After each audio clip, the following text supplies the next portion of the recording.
I've experienced a change of heart, but how do I make it last?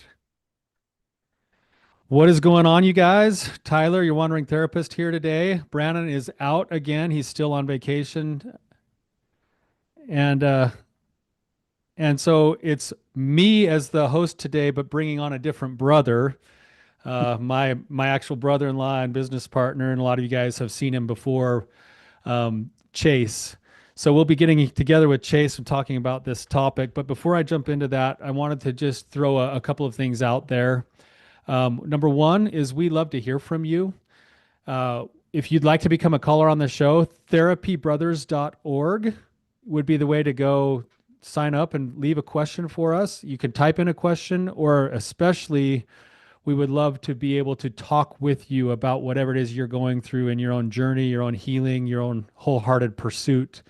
Um, any question is fine. We got some feedback that we don't do a very good job with certain different kinds of populations, and the truth is that we don't. Um, we tend to have a lot of people from a lot of the same kinds of problem come join us, but we do have some expertise in other areas that we would love to be able to discuss, help with. And so if you don't think that we can help, then don't go leave reviews that we can't help without coming on and asking us. So come on and ask us. Let's have a discussion. And if we don't have the right answers, we'd love to still have the discussion and look for the right answers with you. So any topics you could talk about parenting, or I think the feedback we got was that we don't do very well with people who are single trying to work recovery. The reason why is because nobody who's single will come on and talk with us. So come talk with us. Um, come talk with us. I think we'd actually probably have something of value for you. Um, but anyway, we're glad to have you with us. We love having our listeners. We love your feedback. You can leave feedback either at that website in asking a question or coming on the show, or you can also leave feedback through the reviews if you would leave us a review anywhere where you're listening to the show. All right, today we're going to talk a little bit about change. We talk a little bit about lasting change. You know, most of us have experienced the kind of change that happens in the head where you go to a seminar, you go to school. This is the way I got through all of my school. This is probably an indictment on me, but I'm really good at retaining logical information. Um, and I can learn that information, but a lot of times translating the logical information down into actually integrating it into my life and my heart is a whole different story. And that's where we believe actually lasting change happens. So we're going to talk a little bit today about people. Sometimes we get this question where they go and they have a pretty powerful emotional experience. And it's almost like it happens in reverse where the emotional change starts to shift, but then they worry about being able to integrate that change into their lives in ways that are going to be positive moving forward and permanently. So, Chase, good to have you on the show today, man. Yeah, it's good to be here. Does anybody watching the video portion not get annoyed at how often you shake your freaking table? I know. I was like, I don't know if we have that many people watching the video, but I will try to keep my hands off of the Hands desk the off, rest just of the time. keep them up My in the hands air are while now you're going into my talking. pockets, Chase. It's not a distraction for me at all. I think I need to like get like some kind of like anchors to take because I've got this like see it's like this portable desk that you got me, Yeah, that's right. but every time I touch it, it shakes the screen. So I'm gonna have to like anchor this into my normal desk or something. Oh man. Sorry. Also, one other quick aside. Uh, what would be cool is if we had like a roast of the Therapy Brothers sometime. So if you want feedback, you'd have like some kind of live stream where people can call in and speak their mind for a second about how you guys show up. That actually would probably be a pretty fun episode. People could come and tee off on us. Just make sure it's a week that Brandon's in charge and I'm out of town or something. Yeah, exactly. You're up in Alaska fishing. Oh man. That would actually be pretty fun to kind of do that sometime, Chase. It really would. Yeah. Yeah, I mean, I've got a long list myself. I try not to take all the time, but no, I'm just messing with you, man. But So, we're just coming off the heels of this retreat, and I'm sure your listeners are so tired of hearing about it by now, but it's it's kind of like an LDS missionary being like, well, on my mission.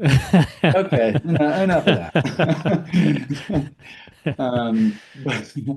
But really, there's some recency to it, and so this last one that we did had almost like a particular fire about it, where there was so much of that emotional shift that you were describing.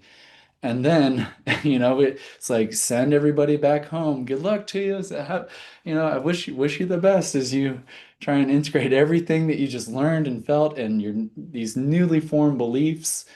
Um, and usually what we hear is that people fall flat on their face, come Monday.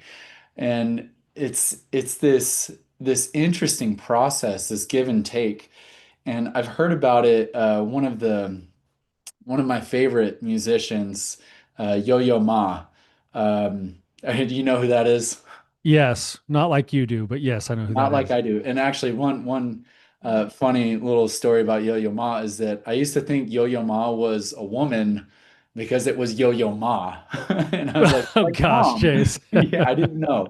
Then I saw him performing, and I was like, oh man, this is making a lot more sense. Um, but he is a master, a true master when it comes to playing the cello, like top five in the world. And one of the things that he's talked about when it comes to integrating this skill set of his in developing mastery is that it takes time and it takes practice. And, so I could hear the cello and be like, wow, that did something to me. First time I ever heard it, I remember just this feeling of there is some depth and richness and it touches my soul in a way. And then I go touch a cello and I try doing the same thing that he's doing, and it is not going to sound quite right. It's going to sound perfect for where I'm at, but the disparity between what I can do and what I know is possible, that's a big disparity. And I think sometimes we get discouraged, and I know I get discouraged at times. Um, and that's something that it takes practice and effort to integrate some of these new beliefs. So like what have you seen is people are coming back, and not even just with this most recent retreat, but your experience with people having some kind of emotional breakthrough and being like, aha, but then they stumble and they trip and they're like, oh, what's the point? Yeah, man. I'm glad we're talking about this because it seems to happen in a couple of different ways. Usually, it feels like there's all of the rational, like, hey, I learned the skills. Like, I know I need to do my daily charge. I need to do mindfulness. I need to have a team. I need to be cultivating. And I'll start doing those things, but I don't quite have the heart that fully like sees the vision yet. And then in other ways, once in a while, and this is what happens at the retreat, and this is why we're talking about it in that sense, is sometimes you go and you have a really powerful, call it spiritual or emotional experience, but then there's not the logistical tools to hold that shift in place. Mm. And that's kind of what we're talking about now. And then what ends up happening is, like you say, the catch of vision. I remember this multiple times in my life, multiple times, probably maybe hundreds at this point. I've gone to some place and had an experience, and after that experience or in the midst of it, I feel something shift in me, and then I have this almost like vision come out, like I'm going to go home and I'm going to do this and this and this, and this is how I'm going to live my life again. And then, like you said, Monday morning rolls around and the alarm clock goes off and the old habit loop just grabs a hold of you. And now all of your now it's almost its own form of additional pain and suffering because I felt and knew something better. And it's that whole scripture, the spirit was willing, but the flesh is weak, you know? like and and then I shame myself for it. So then I like throw my hands up and like, oh, all is lost. So I go to have this powerful experience over this weekend. I go home to real life, to having to go back to a job or school or whatever else it is, to go back to helping to manage life with a marriage and a family and everything else. And my habit loop grabs a hold of me. And now there's this, now the powerful experience that I had is actually the thing that's like taunting me and being like, yep, but you still suck.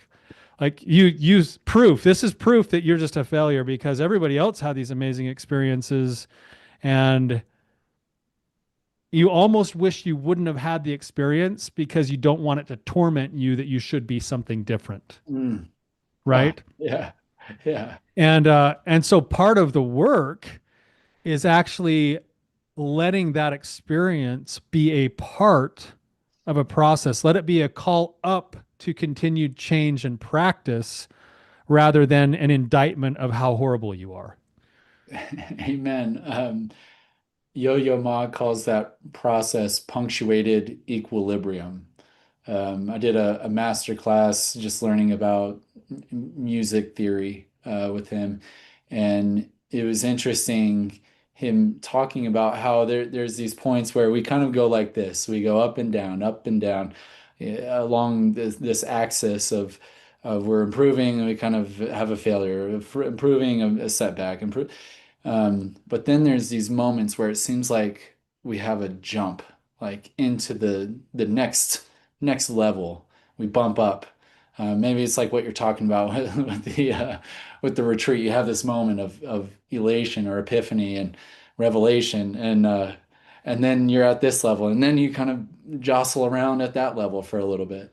And that seems to be how life goes a lot of the time, is that it's never just, well, I learn and now this is my level and I stay at this level and I continue moving up. It's always a back and forth process. So, one of the books that has been really influential, this is one that you recommended to me. I don't know, maybe you got it from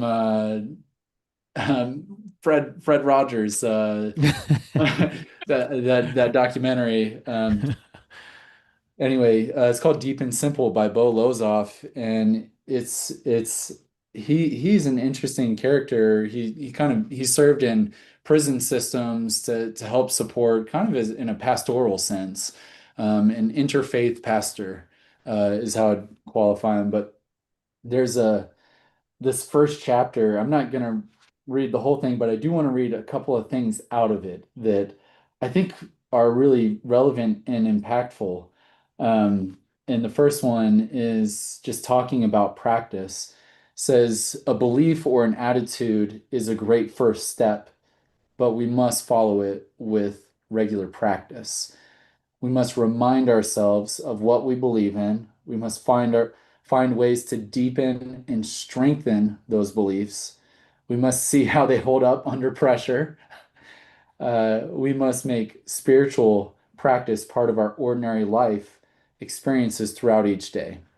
Um, and I mean, that's hitting on exactly what you were saying earlier. It's like you can go and have forged this whole new identity, but how does it perform like once you're back into real life? Like it's great to step away and kind of be able to breathe and have these um, breakthroughs. But if you can't become something different in day-to-day living, then how much of a breakthrough really was it?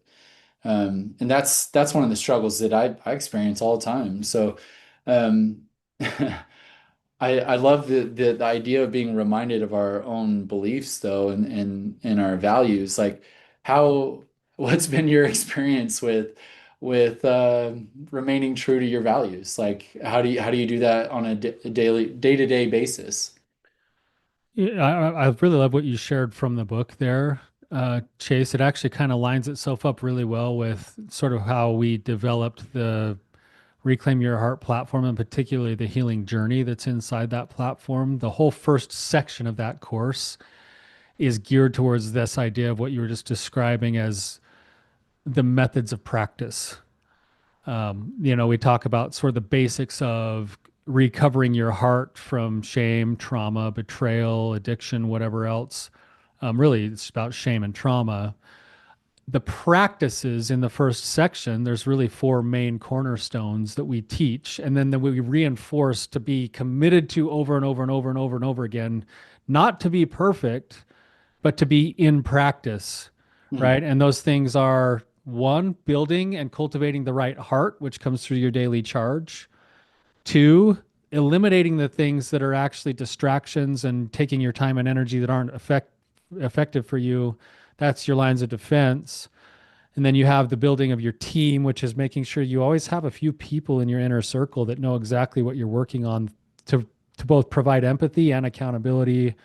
And then the fourth part of that is mindfulness practice, learning to become more conscious about the way that you're choosing to live your life and what you're producing in your life. And then inside of that mindfulness, the other tool that we teach that I think needs constant repetition is self-compassion, right? And so if I'm cultivating those things, and we could go into each one of those could be their own episode, but if I'm living a life where I am committed to cultivating, that's different than being perfect at. But if Mm. I'm committed to cultivating those things, that's where some of that stuff in that book you're talking about, those spiritual practices, come in. I am now engaged in the kinds of things that strengthen my value system. They strengthen who I am. They let me become more aware of who I am. And then I can go and test those things in the furnace of what life has to offer me. Right. Now, where we mess up is that we practice those for like 2 weeks, like every New Year's, and then we fail, and then we think we're a failure, and then we stop the practice. And it's the actual returning to the practice that is part of the solution. It's we talked about this in one of our men's groups last week, but the way that I was taught is that we learn something usually through our heads first, and something clicks, and we're like, oh yeah, I want to do that or change that, and then we make a new commitment, and then we step into what's called awkward application, and that's where the new changes that we're trying to implement, it's like you trying to play the cello, Chase, right? Like it would be like me trying to play any musical instrument. Like you hear the beautiful cello music, and then you get your hands on a cello, and you think you're cool if you can tap it and make it like keep a beat that like is that hollow sounding thump, because you just don't know what else to do. Most most of us give up at that point. But the person who goes through the awkward application and learns a few chords, and then learns a melody, and then learns to play, and then they start to become proficient, it goes from awkward application to a skill acquisition, and from a skill acquisition to a habit. And of course, the habit eventually starts to become part of what we feel like is our character, right? So instead of failing, there's a lyric in a song that I really like called Fear by Blue October. The lyric says, I used to fall, now I get back up. Mm. It's like when I can start to shift my focus to, of course, I'm going to fall and fail, and I'm going to get back up, and I'm going to recommit, and I'm going to keep going, and I'm going to practice. Because practice, they always say practice makes perfect. And then people say perfect practice makes perfect. But what I would say is that practice, regardless of anything else, brings growth. Mm. Um, Well, and so I don't know if I'm even speaking to what your no, original question was. you're right in a similar vein of thought. I also have a song that came to mind. It's called "Practice Makes Progress," and I know I've shared this one with you in the past, but I think it's that you posted that to our actual platform on Reclaim Your I Heart. did. I love Yeah. that song. It's so dang good. But one of the lines in it is, "Practice makes progress. I let go of the outcomes, and I stay focused on the process." And that seems to be where I have the hardest time is when I get so fixated on what I want out of it. Like, I want it to be perfect. I don't want to mess this up again. Like, again, I don't want to mess it up again. I've learned everything I need to know. Now I'm just going to go do it and I'm going to get it right the first time. Here we go. Like that's problematic problematic thinking. Um, and we can get in our own way. Something else you were mentioning just about like those five different areas. the mindfulness, the team building, the self-compassion, dailies, bottom lines, or lines of defense. Um, each of those, like without the awareness piece, is going to be a struggle. It's going to be cumbersome. Um, like one of the things that mindfulness does is teaches you how to be more aware of right now, like what's going on right now in this exact moment. I know for me, for example, like I have some awareness that there's some tension in my body. Like this is going out to people beyond just the two of us. It's not just a regular conversation. Like that's kind of hard for me to wrap my head around, but it's also there's some fear of like I don't want to misspeak and I don't want to look like a totally bumbling fool or and I want to provide some value and there's all of these things going on, but whenever there's an added level of what seems important to me or lines up with my values, I feel greater tension in my body to get it right. Like I just want to get it right. Um, I also noticed that my breathing patterns, they kind of suck whenever I feel this kind of tension. It takes me a second to finally find a good rhythm and remind myself, hey, just breathe, keep breathing. It's okay. Take some of that needless burden off, lower some of those expectations. Um, and what's so cool about practice is that a year ago, I probably didn't have that level of awareness. And a year from now, I'm probably going to have, if I keep this up, an even greater awareness. And not just the awareness piece, but what you're talking about is application of tools using your awareness, like knowing when to use the hammer, knowing when to use the scalpel, knowing when to pick up the phone and call somebody, and each of those things, knowing when to just sit and do some deep breaths. That by itself is such a gift and a turning point when it comes to integrating these new behaviors, right? Yeah, I love it. I mean, even just you doing that practice here right now as we speak, right? That you're here you are talking about consciousness by becoming conscious of your current process and then demonstrating what that allows you to do that you otherwise wouldn't have been able to do in the past. Hmm. Right? That's and I think, a couple of thoughts here to go along with this in terms of like how to cultivate it. One is this very principle here, which is I think there's some merit sometimes to, we as human beings, we tend to really slant towards everything that's broken most of the time. Because that's kind of how we've survived in our lives. Like that's how we've, that's how we've developed as a species is any negativity, keeps us safe in some ways. And so we kind of have turned that into our own self-criticism too, in some ways, which is really interesting. But I think what you just did there is an actual skill that can be very beneficial. I call it the snapshot approach, which is, if I look, let's just say right now across my own personal journey of say recovery. If I measure myself yesterday versus today, the change is going to be so small that I might be discouraged by it. In fact, it might even be like the stock market where I actually have a dip, and I'm actually worse today than I was yesterday, right? Like that could entirely be possible.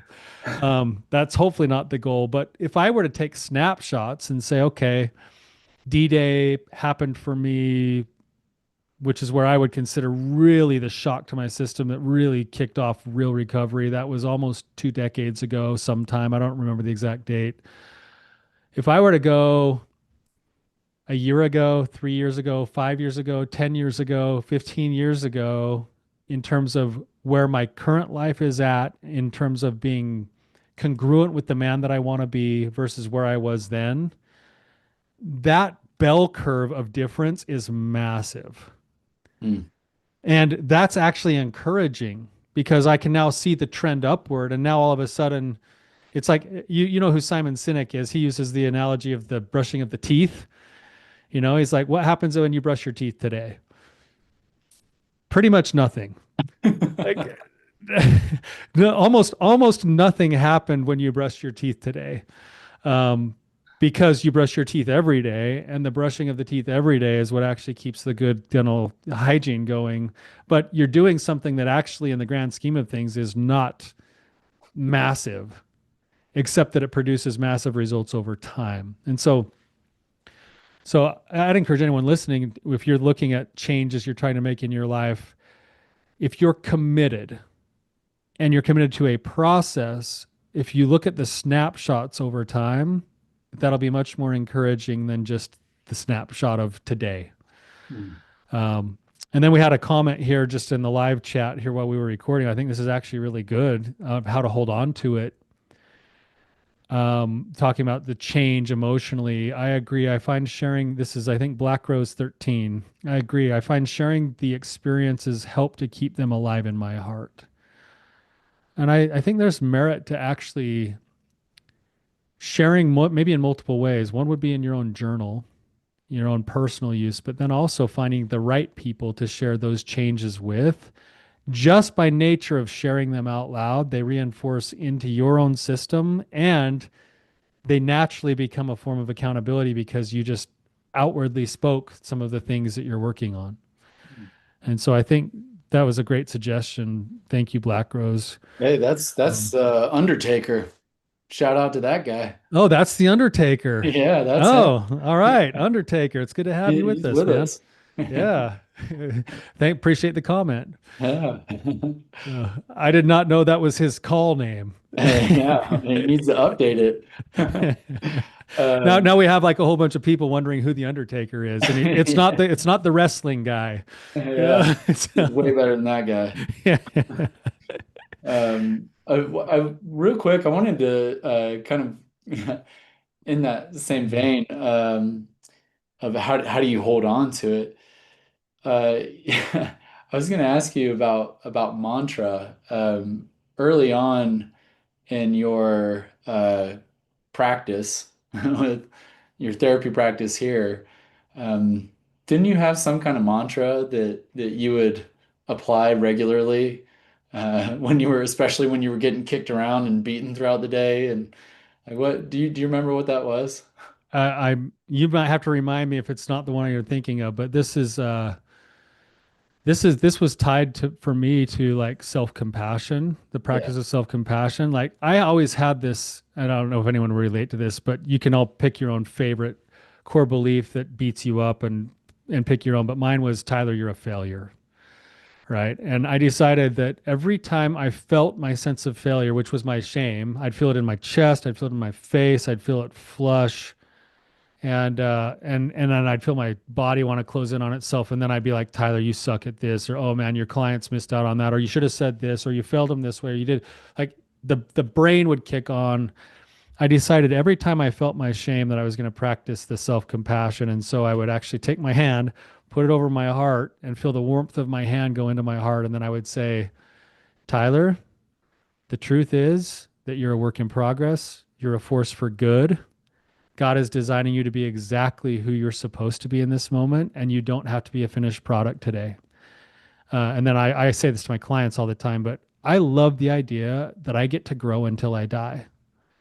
Um, and I remember doing that like almost probably 20, 30, maybe sometimes 100 times a day. The shame was so rampant and it felt so stupid.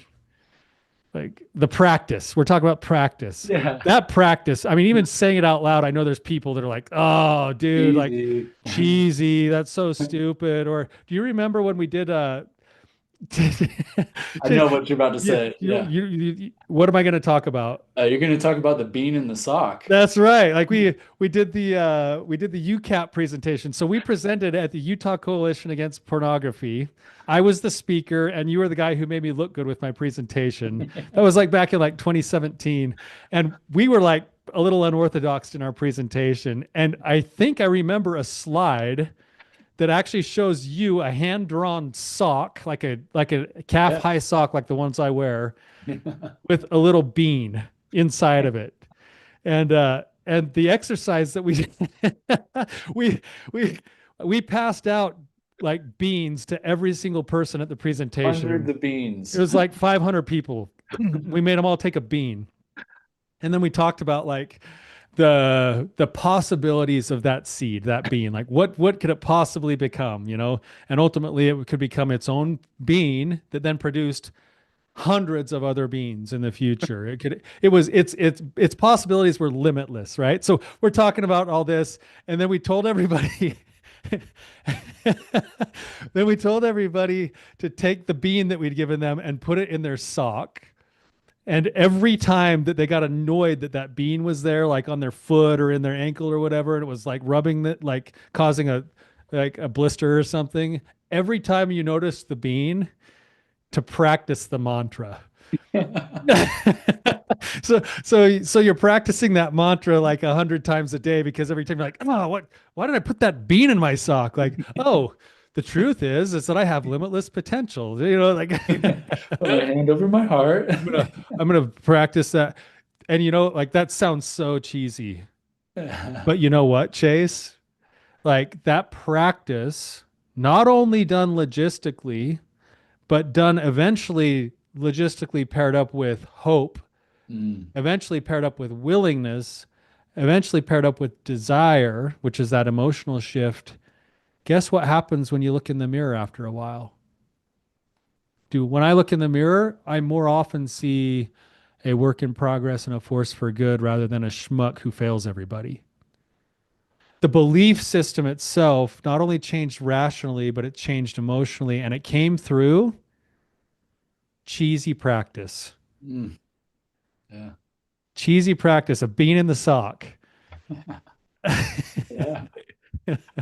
Oh, I love that so much. I mean, I actually, I've got my own different practices, but that one, I haven't done since then. I probably need to throw a bean in my sock and see if I can get that thing to germinate. If you think I about it, sweat enough. it's got enough heat and moisture. Yeah. So the only thing it probably needs is a little red light therapy, and you're probably Yeah, a little good. sunlight. Uh, uh, that's great. One thing about your story too that I had this kind of realization as you were sharing it, that you started this therapy practice here in Logan, and it was the perfect ground for cultivating that kind of shame resiliency for you yourself. But this place is called a practice.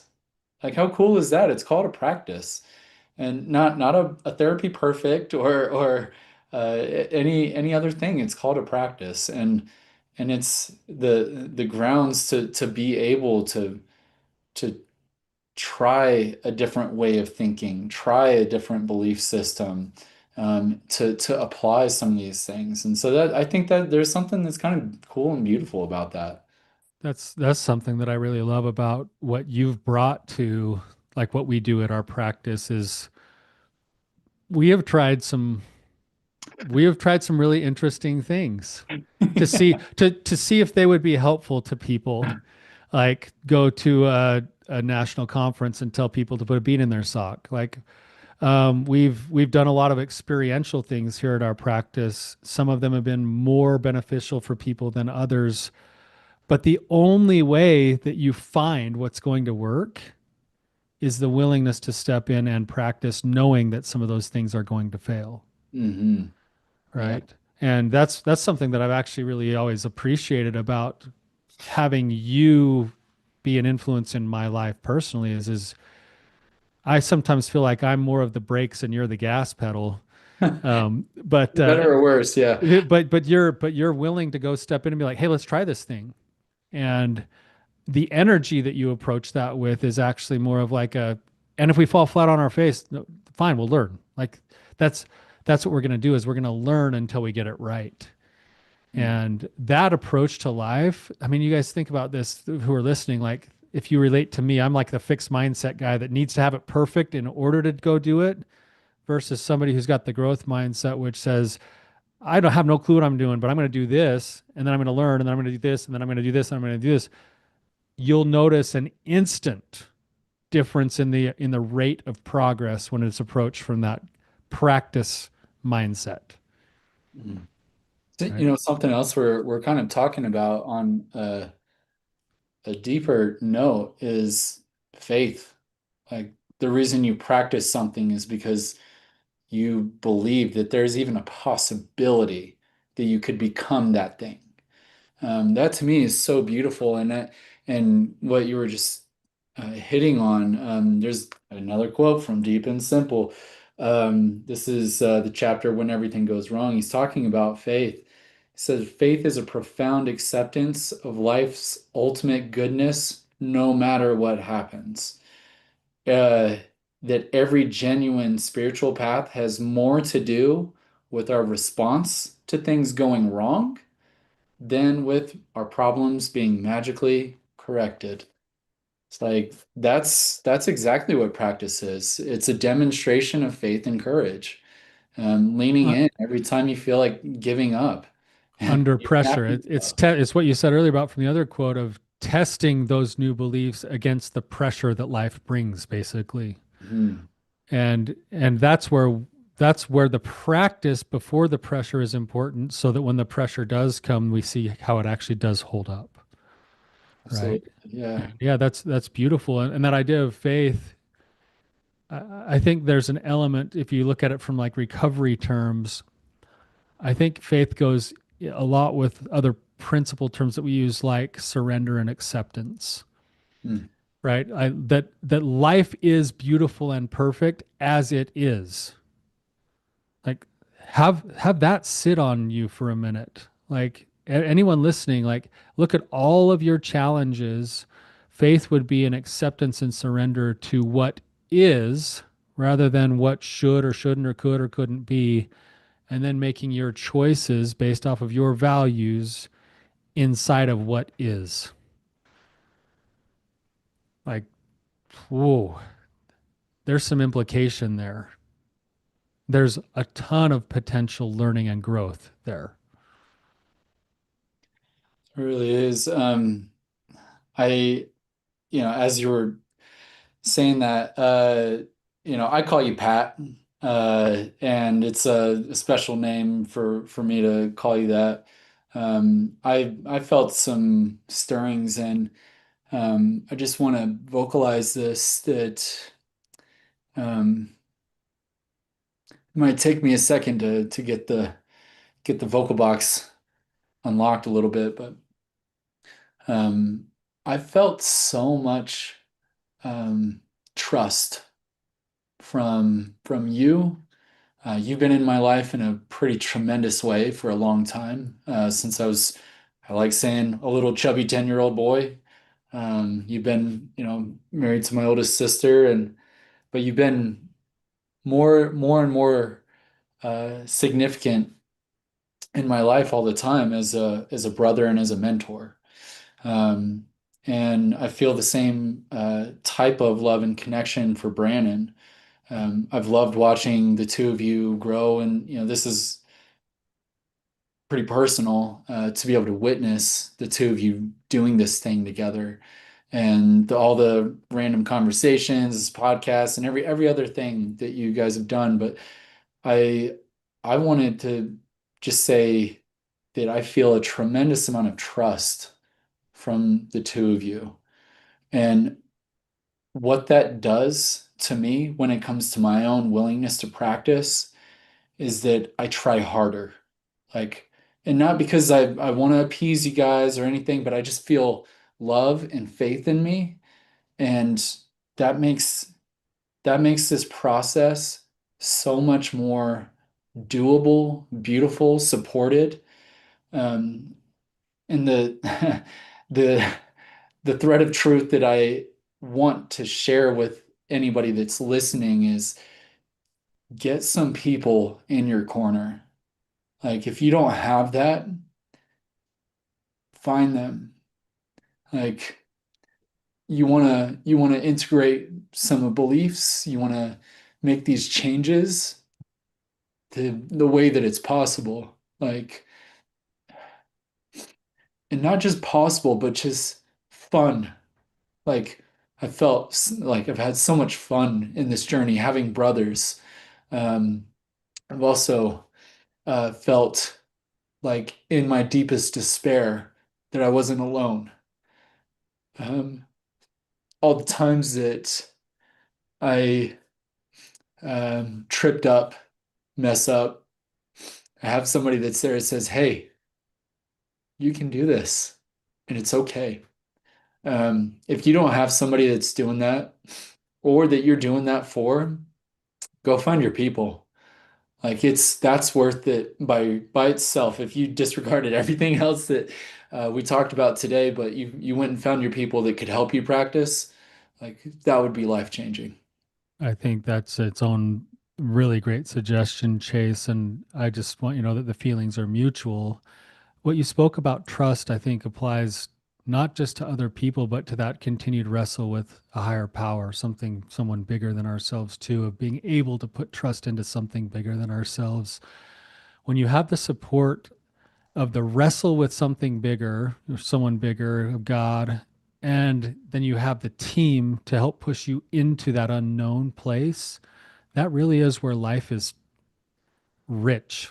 It's vibrant, it's full, it's colorful. And it's funny that you bring this up, Chase. Like, we've known each other for as long as I've been married to your sister, right?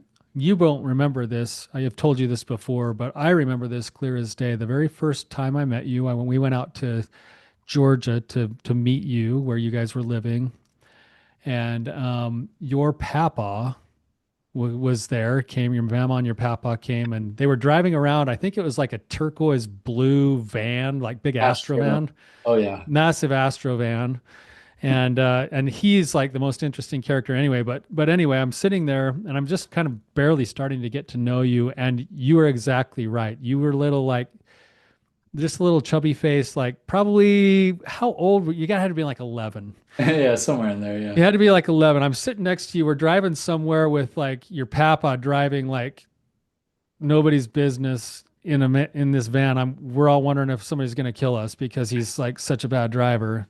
Slow as balls. Yeah. Slow, just terrible. So Like, slow. yeah, like so. And I look over. I'm sitting next to you, and you're gazing out the window with these fat little cheeks and this like pensive look on your face. And then I'm like, what's going on? And he's like, and then you turn to me like, and you kind of turn to me like, still with this kind of pensive look. You're like, I just wonder how I can do the best good in the world. Like, I just wonder what I could do the most good in the world. This little like 11-year-old fat faced kid. And, and now here we are like, a quarter of a century later. And on the regular, we sit down together in the office and I still see that little kid like, are we doing the best we can in the world? Like, Hey, full disclosure, I might have been thinking about Mariah Carey's butt. Hey, I do had a know good that at that point in way. time you love Mariah Carey. I did, yes. but I don't think that's not the look that I saw in your face in that moment. So, um, anyway, man, I think that's been one of the beautiful things is that we've got enough time under the bridge with each other now. And I know that you call me Pat for a reason with a name, and you have your own name called name Sunrise, and you've shared some of that story, but there's more to it as well.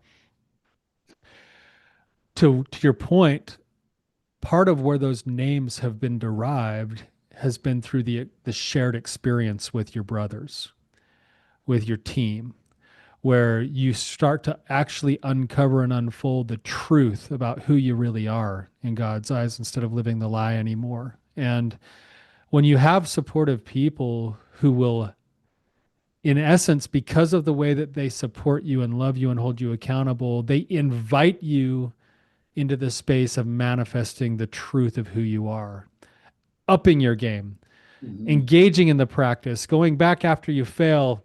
I love it. I love it when guys come to group, and they've gone and done something and they come back and it's not perfect. And it's like, whoa, that one kind of like blew up in my face. It's like, hallelujah. Like, way to go, man. I'm so glad you're in the game. Like, let's learn from this. Like, how do we learn from this? Yeah. right? And man, when you adopt that way of living and then you put the right pieces in place with the team and with the wrestle with higher power, uh, those practices kind of take on a different meaning than just the checklist you're supposed to do to not act out. And then life opens up its possibilities. So Amen to that. I was just thinking about, my own wife. Chelsea's amazing, and part of what makes her amazing is that she has had a group of women, a sisterhood of women that she's cultivated these relationships, and it's done exactly what you said, just that balance of somebody who can empathize with you and say, "Hey, I see the pain that you're in. I'm so sorry for this pain." And maybe that same person or somebody else saying, "Hey, get your shit together." Like, come on, you don't have to wallow around in that yeah, anymore. you don't have to. Like, there's a different way forward. Yeah. And that, if you can find, people that provide that level of balance and support, and you can be vulnerable with them and feel safe and held, like, oh man, magic, just pure magic. Yeah. It's awesome. You know, it's happening even right now. We got another comment from Spoons here. It says, "I feel lucky to be able to see this conversation." You know, Spoons is one of the guys that's on both of our teams, you know, and hopefully he feels the support the way we feel it from him. And man, it gives you permission to go into an otherwise really scary world and experience your failures in a totally different way. Yeah. And man, how lucky, how lucky. Think about if you were raised by a parent who pushed you into a place that was a little bit over your head, and then after you failed was celebrating with you the growth that you're going to have. How many people have that in their life, do you think? Not many. Yeah, not many. Not many. And so when we get a whole bunch of people running around avoiding the place where there would be the most optimal growth because they can't stand the thought of failing, because if they fail, they're going to be criticized, or they're going to be let down, or they're going to be alone, or they're going to be a failure, or nobody's going to want to be with them. And they rob themselves of the arena that they've been giving to have the best life possible through the failures, through the practice.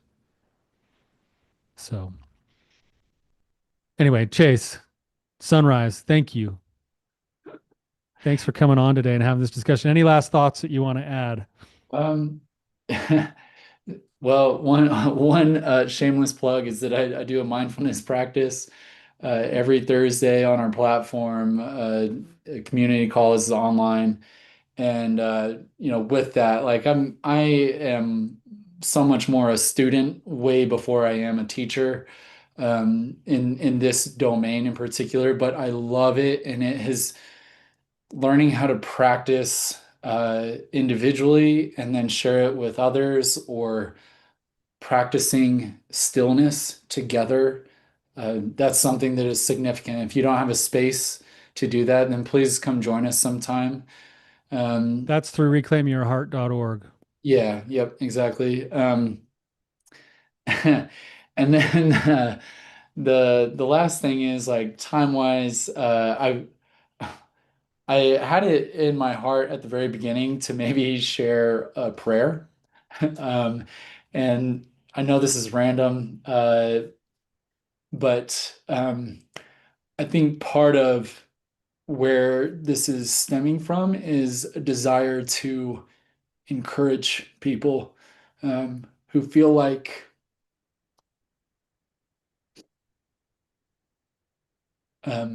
giving up. So, would that be all right if I offer a quick prayer? Go for it. That'd be Yeah, great. yeah. Before we jump into the prayer, if you're listening to this, if you could kind of slow down, if you're in an environment where you're able to do that, and just take a few deep breaths, no particular pattern or rhythm, but just take a few deep breaths before we jump into a prayer.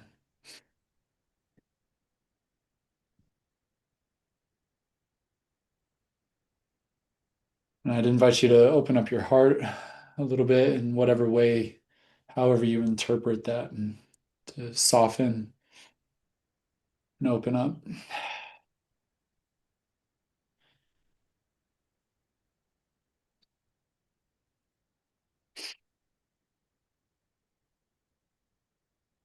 Dear God, um,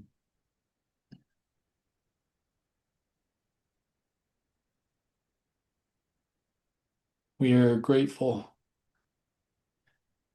We're grateful to exist, grateful to breathe, grateful for our feelings and emotions, even the painful ones. We're grateful for our depth, our discernment, and particularly, we are grateful for contrast.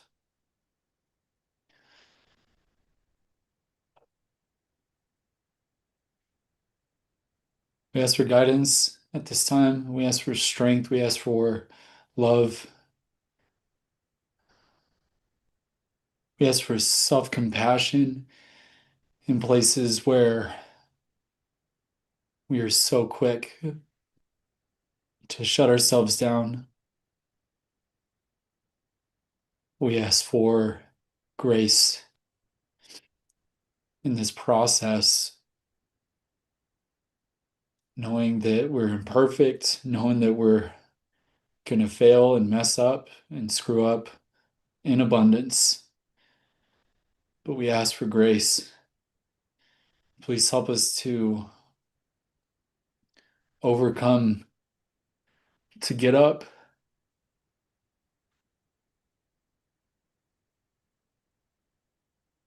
Please help us remember.